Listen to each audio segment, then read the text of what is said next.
Гениален. Гениален. Айко ми. Обе. Виж. Твоята къде е? Я виж, покажи двете, де. Котянца. Семейство котки. Да. Уау. Страхотна линия е пуснала. Прави. Кой ги прави, бе? Или взимат, кой ги прави? Костюмограф. Художник. Прави тя и Художник по костюмите, ще има визия за нещата. Това ли е художник? Не. Не, това е художника на моя живот. Ние сме тигърче с пантерка. Кога ще се женят Пешо и Гери?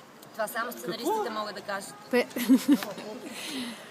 Вашия партньор не ми се струва много ентусиазиран за идеята. Аз не знам за такава идея. Аз не знам. Не знам за такава идея.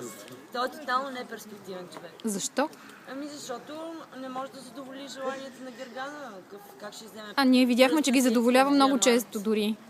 Говоря за други... Комерциалните желания. Комерциалните желания. Ама тя се промени, бе. Тя трябва да стане човек. Тя трябва да стане човек в някакъв момент. А Пешо да стане не човек, примерно. 3 сезона на това се надявам.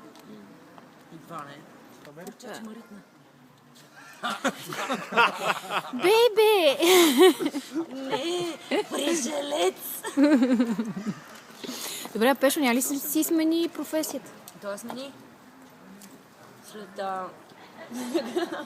След многото кадри, които ти направи, той вече работи в близки стриптиз бар, на който Величко е управител. Пешо работи тайно като стриптизьор, а се прави на кранист, така ли? Как тайно? Ти ако Толкова народ ме не си гледа. кранист, не мога да работиш като стриптизьор. Те всички стриптизьори или са пожарникари или кранисти. Тя е стабилна. А то от Перник.